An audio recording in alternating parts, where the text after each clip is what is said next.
Pape Diouf, c'est bien plus qu'un jeu. À ma femme, à mes enfants, quand l'homme refuse, il dit non. Samori Touré. Introduction. Le jour où j'ai refermé la porte. Il faut être un peu fou pour devenir président de l'Olympique de Marseille. Mais il faut l'être complètement pour imaginer que cela durera toute la vie. À la minute même où j'ai été nommé, j'ai commencé à penser au jour de mon départ. J'ai vidé mon bureau un dimanche, au mois de juin 2009. Je n'étais plus président de l'OM depuis 4 jours. Je l'avais été pendant plus de 4 ans.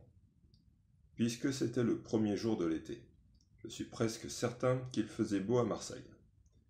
On peut avoir de mauvais souvenirs par beau temps. Tout au fond, à l'intérieur, la météo n'était pas aussi bonne. Temps gris et ciel bas, des nuages parfois. Le cœur de la vie de l'OM à la commanderie bat tous les jours. Mais je comptais sur la solitude d'un dimanche hors saison pour qu'elle s'accorde à ma peine. Les cartons scellés, j'ai refermé la porte de mon bureau, je suis monté dans ma voiture, j'ai quitté la commanderie. Et je n'y suis plus jamais retourné. Mon départ avait été décidé 4 jours plus tôt, le mercredi 17 juin 2009. Je m'étais alors rendu à Zurich pour rencontrer Robert Louis Dreyfus. J'étais accompagné par un de ses proches conseillers, Xavier Boukobza. Je me souviens d'une atmosphère assez tendue. Avant d'embarquer dans l'avion particulier que Robert avait mis à notre disposition à l'aéroport du Bourget, Xavier Boukobza m'avait montré quelques messages sur son téléphone, venant de l'intérieur comme de l'extérieur du club. Il était assez explicite pour que je puisse identifier une partie de ceux qui souhaitaient mon départ et avaient tout manigancé. Le décor très politique de ce voyage se doublait de circonstances particulières et douloureuses. Ce mercredi-là, Margarita, la femme de Robert, avait téléphoné à Xavier Boukobza pour annuler le rendez-vous parce que son mari, très affaibli, était vraiment dans un mauvais jour. Nous avons décollé sans avoir pu entendre son appel. Arrivés à Zurich, nous avons pris le chemin de la maison de Robert où Margarita nous a accueillis en s'inquiétant que nous n'ayons pas reçu son message. Elle nous a demandé de patienter, nous a expliqué que Robert avait besoin de temps avant de pouvoir nous recevoir. Il s'est écoulé plus d'une heure avant qu'il n'apparaisse, épuisé et amaigri, dans un fauteuil roulant. J'étais bouleversé par cette déchéance physique. 1 mois et demi plus tôt, lorsque je l'avais rencontré dans sa propriété de Lugano, Robert avait encore cette aura, cette présence, bien que la maladie l'ait déjà considérablement affaibli. Dans ce fauteuil de sa maison de Zurich, on le voyait lutter contre la souffrance.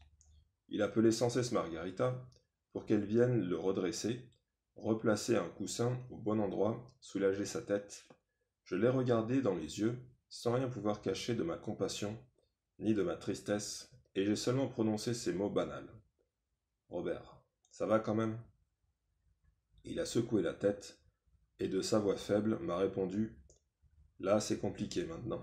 Je crois que c'est fini. » C'est un moment atroce. Touché par la leucémie depuis longtemps, il ne s'était jamais plaint. Il avait eu plusieurs alertes. Je l'avais déjà vu traverser des moments difficiles, mais il répétait toujours.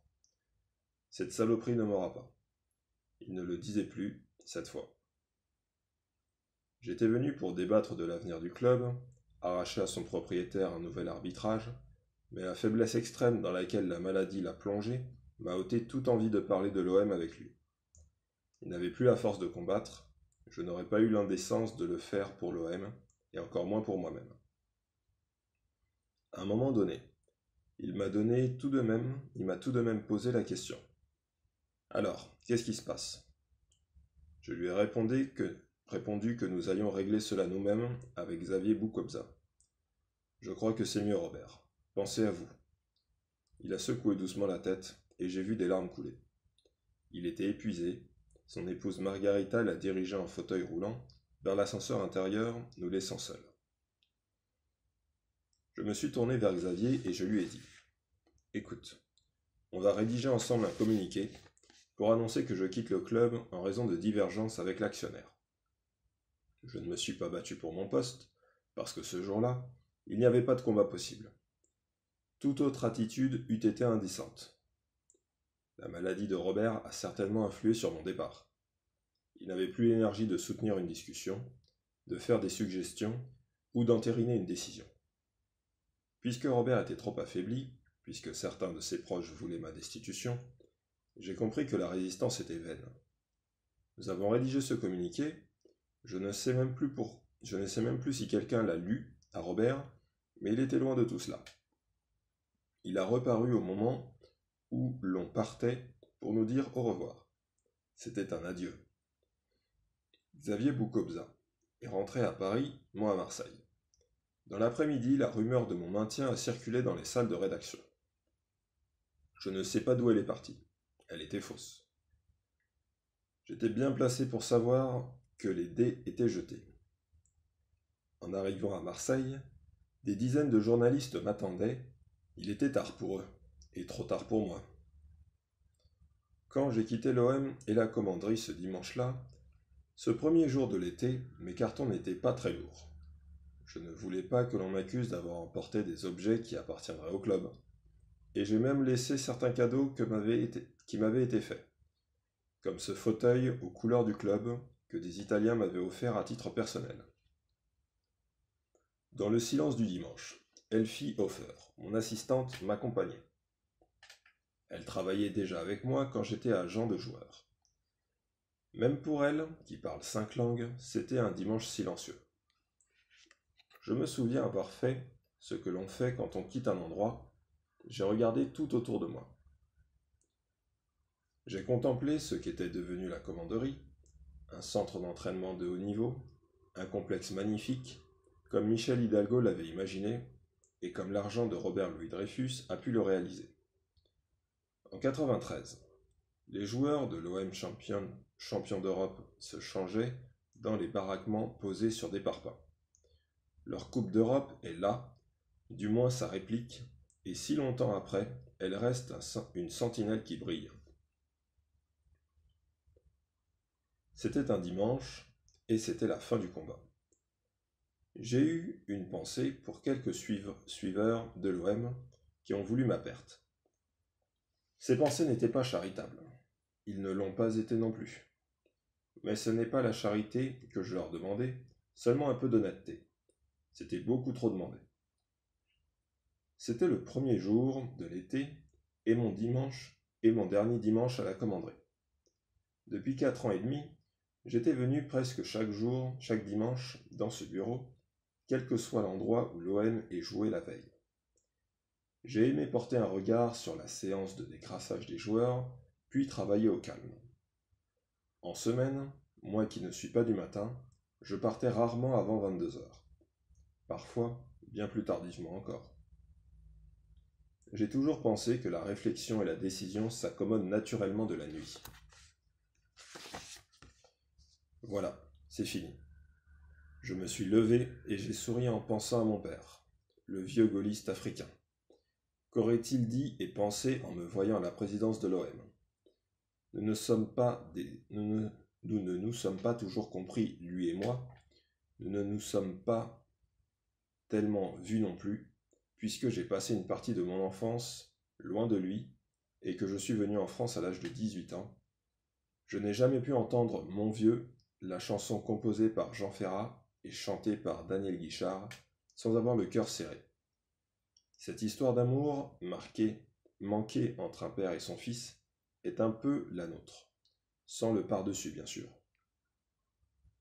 Mon père était né en 1899, comme l'OM. Quand il est mort, en 1974, je n'avais que 23 ans. Nos trajectoires n'ont pas été vraiment parallèles. Mais ce dimanche-là, à la commanderie, je me suis dit qu'il aurait peut-être laissé parler un peu de sa sagesse en me voyant quitter ses fonctions auxquelles rien ne me destinait. Je sais cette sagesse, elle m'imprègne. On naît, on vit, on part, on est tous de passage. On se succède les uns aux autres. C'est la foi de la nature. Ce dimanche-là, 35 ans après sa mort, du tréfonds de la terre ou du plus haut des cieux, Demba, le vieil Africain, m'a remis les idées en place. Je ne ressentais pas de nostalgie, j'ai refermé doucement la porte du bureau, j'ai tendu les clés à Elfie, la page était tournée, dehors, la vie m'attendait. Une autre vie.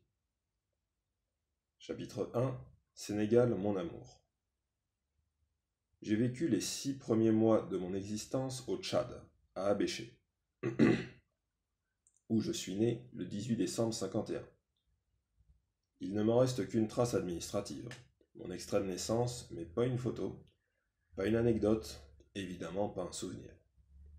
Le Tchad est un pays de passage pour mon père, qui était mécanicien dans l'armée française. Je ne suis jamais retourné à Abéché, cette ville du massif de Ouadaï, qui se situait sur le trajet des caravanes. Mon frère aîné, Maktar, est également né au Tchad, à Fort-Lamy, l'ancienne N'Djamena, la capitale. Lui et moi devons ce destin au métier de notre père et à son choix d'emmener au Tchad sa deuxième épouse, notre mère. Mon père, Demba Diouf, originaire de Dakar, fils de Mababa, a été gaulliste toute sa vie. Il n'est jamais allé à l'école, mais a appris à lire et à écrire grâce à l'armée française, dans laquelle il s'était engagé pour laquelle il avait combattu pendant la Seconde Guerre mondiale.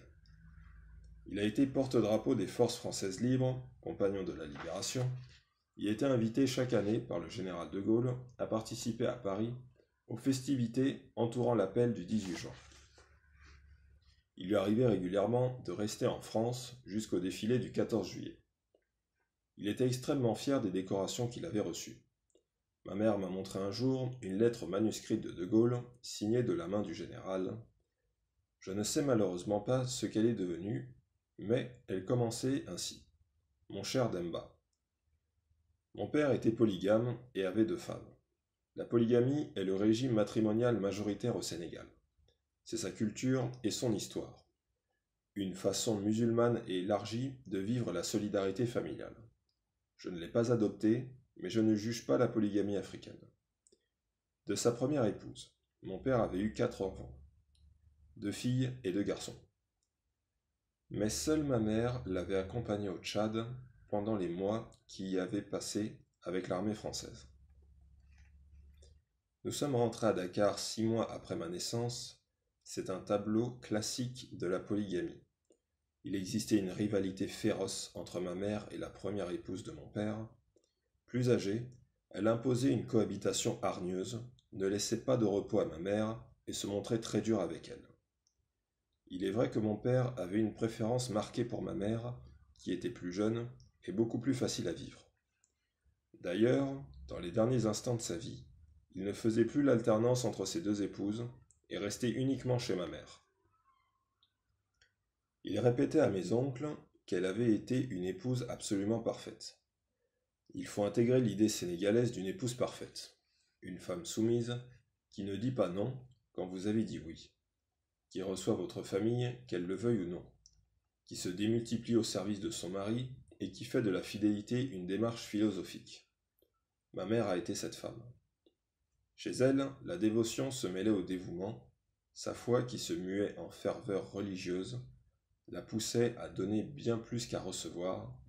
Je me suis aperçu, à sa mort, le 17 décembre 2007, la veille de mon anniversaire, qu'elle était parfois considérée comme une sainte. J'ai vu ce qu'elle a fait pour les autres toute sa vie, et à la réflexion, le terme ne me choque pas. Je lui accorde volontiers cette sanctification, car ma mère correspondait à la définition des saintes par sa pureté, sa piété et sa générosité. C'était une femme qui aimait son prochain. Je l'ai vue préparer chaque repas, chaque jour, comme s'il s'agissait d'une cérémonie.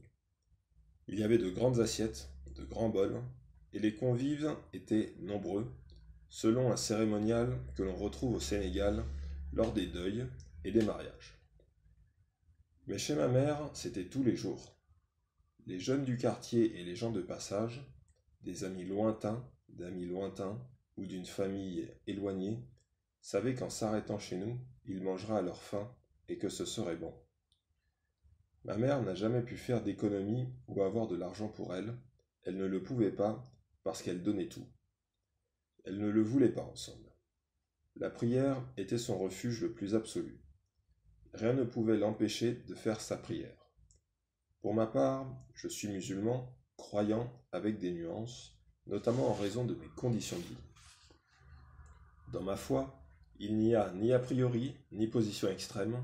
Je suis un musulman qui comprend que l'on puisse poser toutes sortes de questions sur sa religion. Mon père, de son côté, était un fervent musulman, un homme de religion qui ne manquait pas la prière, mais il y avait chez ma mère une foi et un attachement à l'islam infiniment plus grands.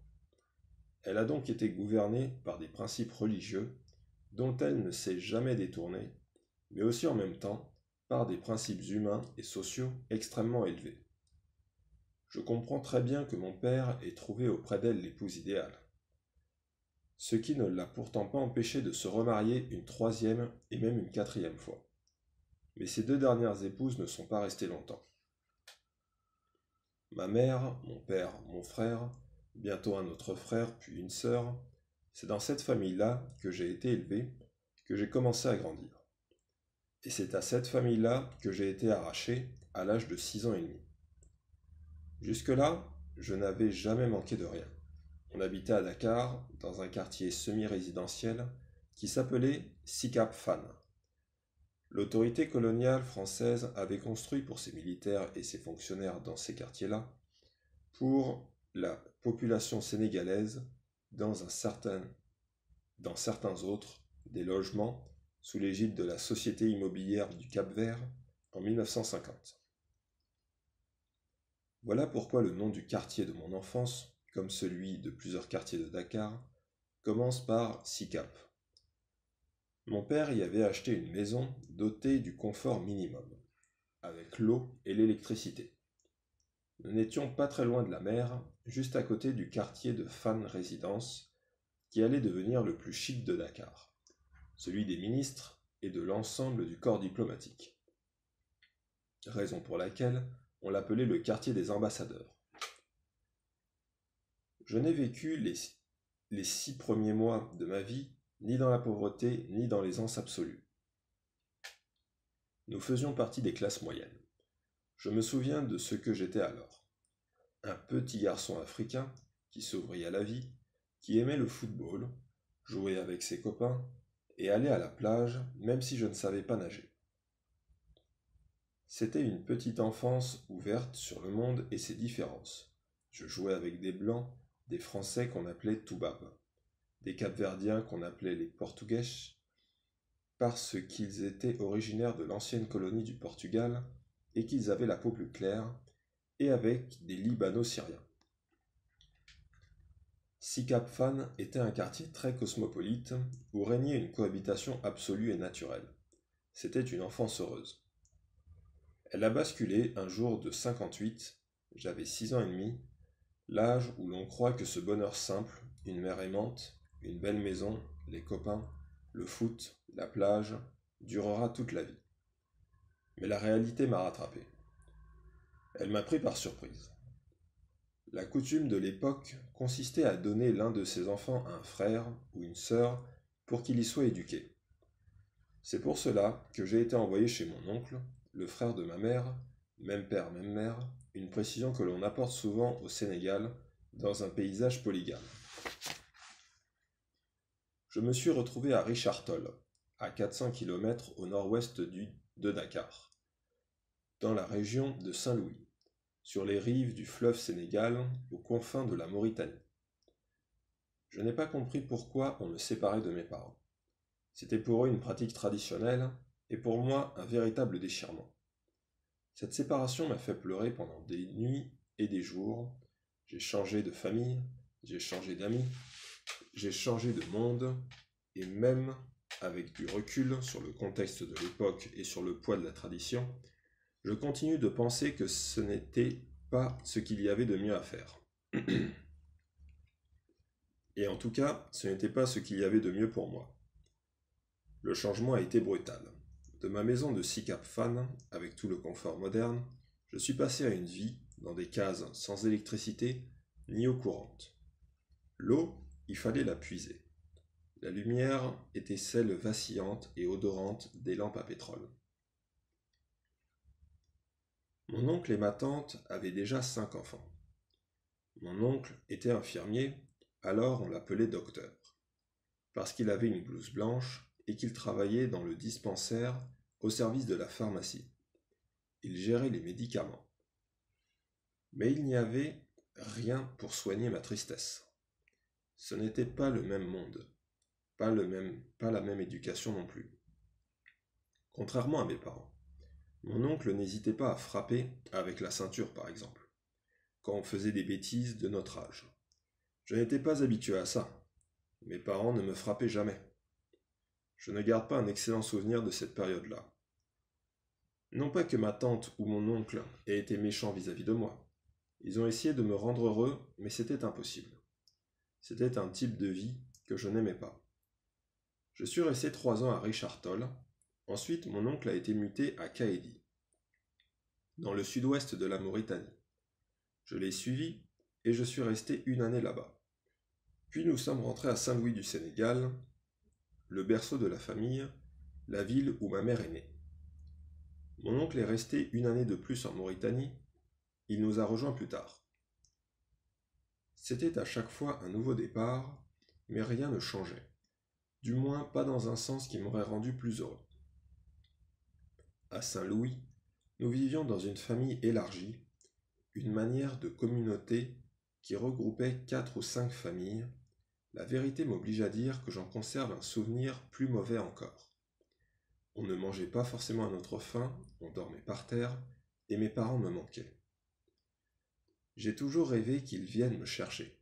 Un jour, mon père est venu me voir à Saint-Louis. Il est arrivé à l'école, et je me souviens avoir couru dans ses bras. Il a vu les conditions dans lesquelles je vivais. Il ne m'a pas emmené avec lui tout de suite. J'imagine qu'il fallait pour cela une discussion familiale afin de ne froisser personne. Mais ce jour-là, il m'a donné l'équivalent de 1000 francs CFA, 10 francs français de l'époque, une véritable fortune pour moi. J'ai gardé cet argent en cachette de ma tante pour m'acheter des pastels pendant les récréations. Le pastel, c'est une sorte de crêpe fourrée de poisson et de sauce pimentée. J'adorais ça. J'ai attendu l'année suivante pour rentrer enfin à la maison, la mienne dans le quartier de Sicap Fan, qui avait changé comme moi. J'avais 11 ans, et quand mon père m'a ramené à Dakar, je continue de penser que j'étais l'un de ses enfants préférés. Il est difficile à concevoir pour un esprit européen qu'il ait pu malgré tout me maintenir éloigné de lui pendant 5 ans, mais je n'ai jamais douté de son amour pour moi. C'est la tradition qui m'avait envoyé chez mon oncle pas la volonté de mon père. Il est revenu me chercher. Le soir, après le repas, quand tout le monde dormait, et qu'il prenait l'air dans la cour en mangeant du raisin, il m'en donnait toujours un peu, alors que les enfants normalement n'y avaient droit que le lendemain. D'ailleurs, je porte le prénom du père de mon père. Du moins, c'est comme cela qu'il voulait m'appeler. Le prénom de mon grand-père, c'est Mahaba. C'est le prénom que mon père m'a donné quand je suis né. Mais mon père, étant en dehors du district pour des raisons professionnelles, c'est notre employé de maison qui a déclaré ma naissance à la mairie d'Abéché au Tchad. Toutefois, quand il s'est trouvé devant le registre et qu'on lui a demandé mon nom, il a seulement dit Papa Diouf. Et c'est resté. Le vrai prénom, c'est Papa Mababa Diouf. Quand on porte le nom de son grand-père au Sénégal, il y a toujours papa en signe de respect. Ensuite, dans notre langue, papa devient naturellement pape.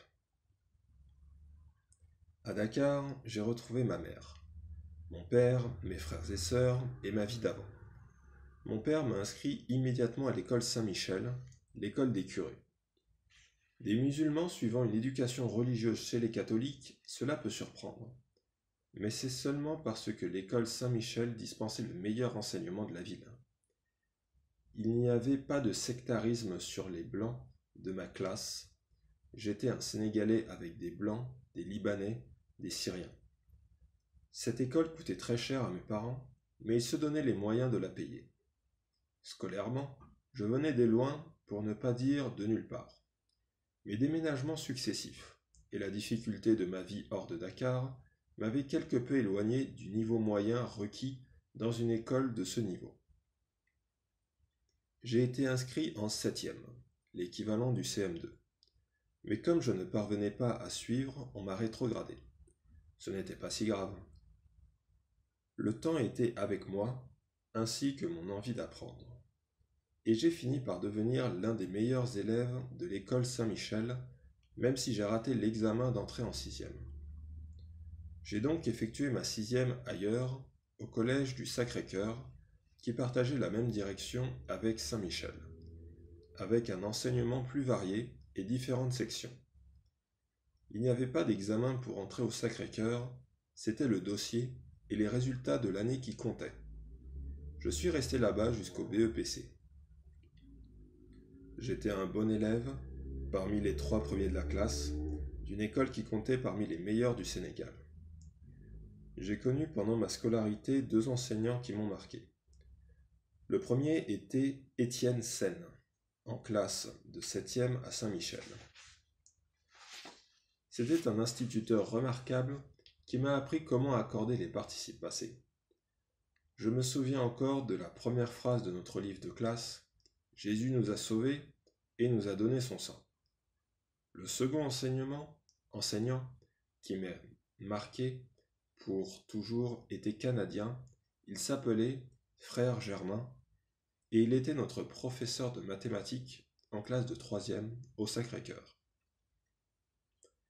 Il nous avait fait aimer, ou en tout cas, nous avait fait comprendre les mathématiques, en particulier les identités remarquables. C'était un exploit.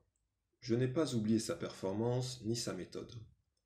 Il n'y avait pas dans cette classe un seul lycéen qui n'ait eu la moyenne à la fin de l'année en mathématiques. J'étais un assez bon élève qui n'avait pas de prédilection pour une matière en particulier. J'aimais beaucoup l'enseignement à l'époque, je ressentais une véritable vocation. D'ailleurs, je faisais partie des gamins du quartier à la maison et je leur donnais gracieusement des cours. Je faisais venir des enfants du quartier à la maison et je leur donnais gracieusement des cours. J'enseignais et j'aimais ça. Un de mes amis avait même écrit Mabab School sur le fronton du hangar sous lequel on s'asseyait et où on recevait du monde. Je pensais me diriger un jour vers ce métier, tout en pratiquant le basket au collège et le foot dans le quartier. Mais j'étais un élève très dissipé et turbulent, probablement un peu trop. L'enseignement aurait requis une discipline et une rigueur sur la durée dont je n'aurais probablement pas été capable. Et il faut dire la vérité. En classe de 3e, on a commencé à sortir avec les filles. On organisait des booms, on soignait la manière dont on s'habillait.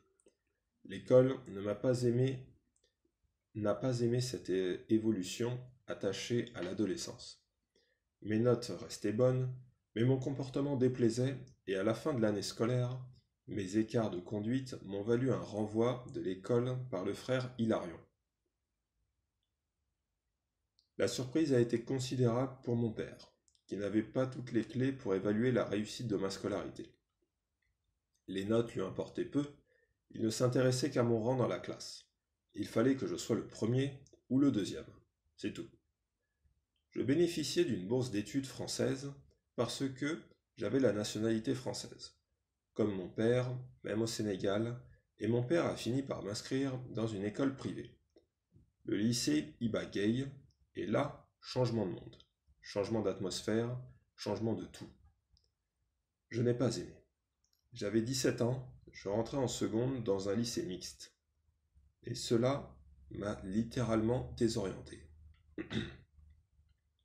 Dans ma classe, il y avait une de mes amies de l'époque, Badji, qui sortait avec un de mes copains. Cela m'avait dérouté. Le bon élève était devenu silencieux en classe. Je me renfermais, passais mon temps à surveiller mes arrières, et ce changement de lycée et de monde prenait pour moi des airs de déroute. Mon père l'a senti. Il a commencé à nourrir des projets pour moi. Il a probablement eu peur que je sorte du cadre de l'éducation qu'il avait voulu pour son fils. Il m'avait acheté une Vespa, je commençais à beaucoup sortir. Il s'est dit rapidement que j'étais en train de prendre un mauvais pli et qu'il allait falloir m'envoyer en France pour me mettre au pas. Pour cela, il n'y a rien de mieux que l'armée, et c'est exactement ce qu'il a organisé. Le malentendu était considérable. J'avais bien intégré le régime de rigueur voulu par mon père, mais j'avais compris qu'il s'agissait seulement d'une école militaire. Je faisais erreur. C'était l'armée, et mon père attendait de moi que je m'engage. Je ne le savais pas encore quand je me suis rendu à la représentation militaire, à Dakar, où l'on m'a fait passer toutes les visites médicales nécessaires. On était au mois d'avril, en pleine année scolaire, et j'ai compris que je ne retournerais plus jamais au lycée. On m'a annoncé que j'allais partir en France et suivre une formation. Je devais rejoindre le génie à Avignon, mais à la vérité, le corps d'armée n'avait pas la moindre importance pour moi. La France ne représentait pas grand-chose à mes yeux, alors que tous mes copains ne rêvaient que de ce grand voyage.